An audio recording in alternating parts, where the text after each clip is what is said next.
अभी ग्लोबलाइजेशन है ना, तो एक बेसिक ये एक्सपेक्टेशन है, आपको पता होना चाहिए। एक तो लिबरलाइजेशन, प्राइवेटाइजेशन, ग्लोबलाइजेशन, जो रिफॉर्म्स हुए थे क्या थे ना, ये बेसिक थीम्स हमको पता होने चाहिए। और फिर जैसे क्वेश्चन जब भी पूछ रहे हैं वो किसी एक एस्पेक्ट पे पूछ रहे हैं, जैसे अभी यंग पॉपुलेशन पे ग्लोबलाइजेशन का क्या इम्पैक्ट है।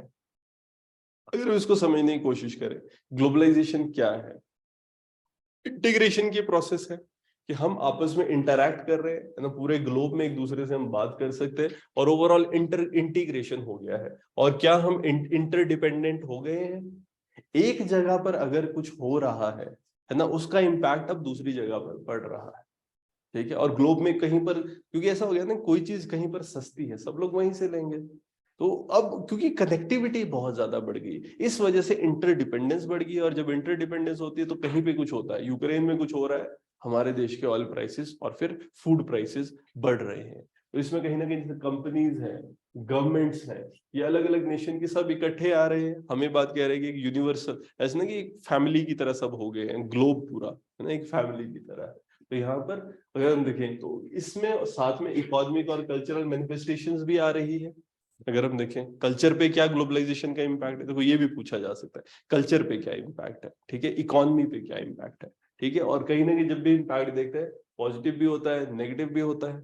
ग्लोबलाइजेशन का अगर हम देखें स्पेसिफिकली, अभी क्या बात हो रही है, यूथ पे, ठीक है, तो कहीं ना कहीं फोरमोस्ट यूथ ही है, जो ऐसा होता है कि लोग, यंग पॉपुलेशन है, वो कोई भी चेंज हो रहा हो सबसे ज्यादा इम्पैक्ट उनके ऊपर होता है। यहाँ अगर हम देखें, यूथ खुद ही एक ट्रांजिशनल पोजीशन में होते हैं, और जैसे ही उस वो ग्लोबलाइजेशन के कनेक्ट में आ रहे हैं, एक अनसर्टेनिटी बढ़ती जाती है। अगर हम देखें फायदे क्या क्या है ग्लोबलाइजेशन के, जिसे हमने कहा गिग इकोनॉमी है, ठीक है, कि कॉन्ट्रैक्चुअल जॉब्स, आउटसोर्सिंग ये बढ़ रही है, तो क्या इकोनॉमिक अपॉर्चुनिटीज बढ़ रही है यूथ के लिए विद ग्लोबलाइजेशन, ठीक है, बढ़ रही है। लेकिन इसका कहीं ना कहीं उनके ऊपर नेगेटिव इम्पैक्ट है, सोशल कॉस्ट एक बढ़ जाती है। अब लोग हमारे यहाँ पर जैसे लोग हैं जो यूएस के लिए काम कर रहे होते हैं, तो उस टाइम यूएस में जब दिन होता है उस टाइम काम करते हैं ना, तो यहाँ क्या होती है, राहत होती है। तो ओवरऑल ही देख लो, है ना, तो उनकी अपनी लाइफ, फैमिली लाइफ सारी हिल जाती है। तो ये तो ग्लोबलाइजेशन से इकोनॉमिक बेनिफिट्स हो रहे हैं, बट कहीं ना कहीं कुछ नेगेटिव इम्पैक्ट्स भी आ रहे हैं। जैसे जैसे इंफॉर्मेशन बढ़ रही है, कम्युनिकेशन टेक्नोलॉजी बढ़ रही है, तो रिसोर्स पूल जो है, बहुत वास्ट रिसोर्स पूल के साथ हम कनेक्ट कर चुके हैं, और इससे हम ग्लोबल, एक जो ग्लोबल साइकोलॉजी हम कहते हैं ना, अब वो डेवलप होने लगी है। जैसे आपने देखना इंटरनेशनल रिलेशनशिप्स के बारे में, इंटरनेशनल इश्यूज के बारे में जनरल पब्लिक भी कनेक्टेड है। जयशंकर जी कुछ बोल रहे हैं, सब लोग देख रहे हैं, अच्छा इंटरनेशनल लेवल पे ऐसा बोला, यूनाइटेड नेशन में कुछ हुआ, उसके बारे में हम बात कर रहे हैं।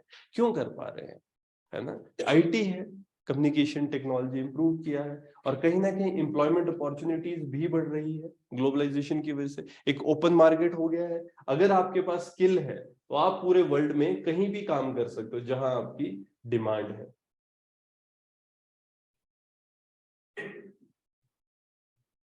फर्दर ना, जो ग्लोबलाइजेशन की हम बात कर रहे हैं, तो ये इनकरेज करती है, जैसे फ्रीडम है आपकी, एक स्पीच, थिंकिंग, और कहीं ना कहीं आप एक कॉम्पिटिटिवनेस बढ़ रही है ग्लोबलाइजेशन से कनेक्ट करके।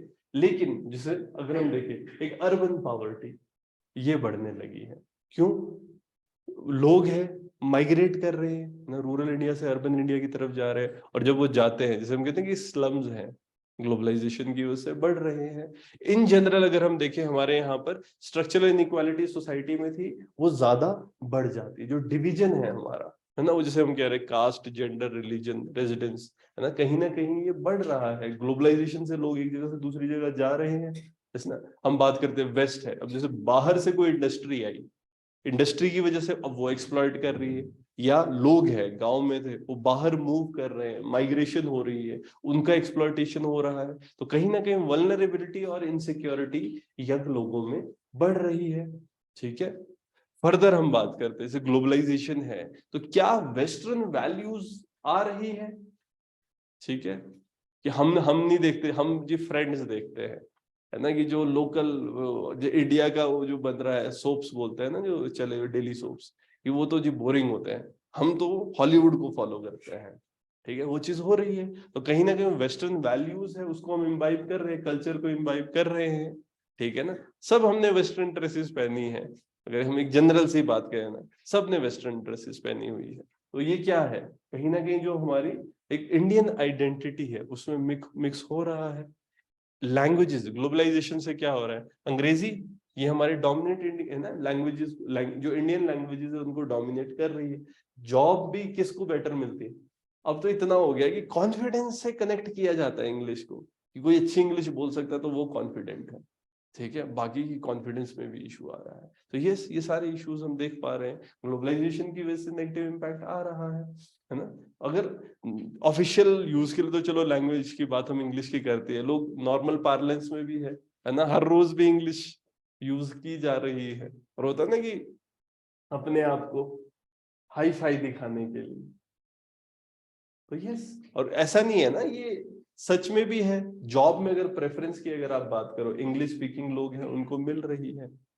ग्लोबलाइजेशन से हमारी एक जो मैरिज सिस्टम है, मैरिज के इंस्टीट्यूशन है, फैमिली के इंस्टीट्यूशन है, क्या ये चेंज हो रहे हैं और क्या ये चैलेंज हो रहे हैं, ठीक है।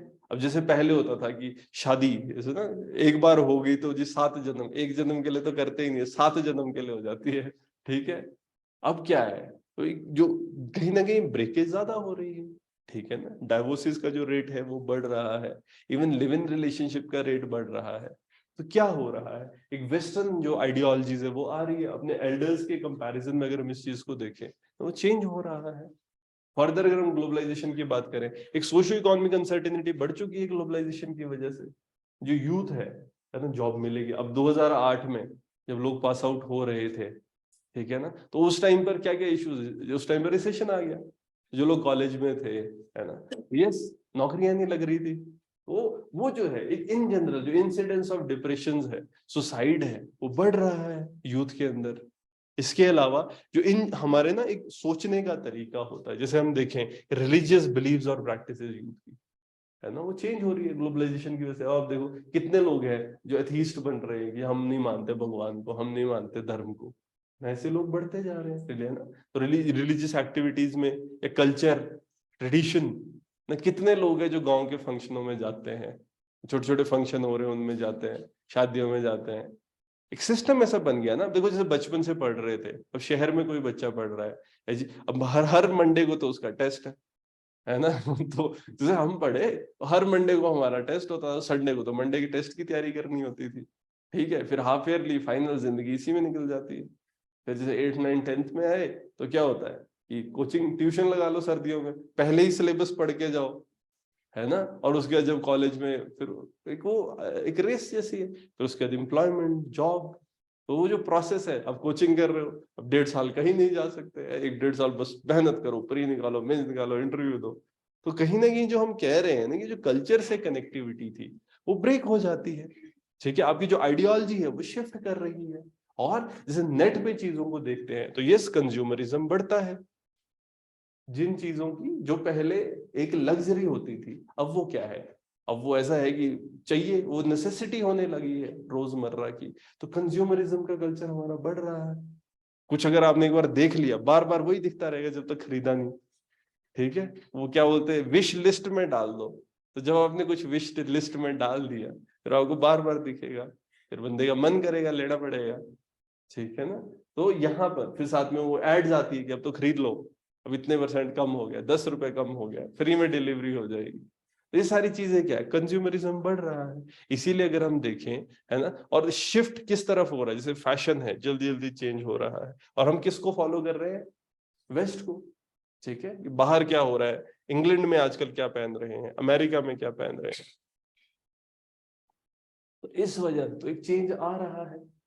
तो अगर हम इस चीज को समझे, अगर ये इम्पैक्ट है, इसको हमने चेक करना है, तो क्या करना पड़ेगा, ठीक है। यूथ को भी तो बेसिकली एम्पावर करना पड़ेगा, जैसे गवर्नमेंट कोशिश कर भी रही है, जैसे खेलने में लोगों को प्रमोट कर रहे हैं, है ना, फर्दर से एजुकेशन, स्किल डेवलपमेंट, है ना, एम्प्लॉयमेंट, एंटरप्रेन्योरशिप, हेल्थ, एक हेल्दी लाइफस्टाइल की तरफ लोगों को प्रमोट करना, ये सब काम किए जा सकते हैं।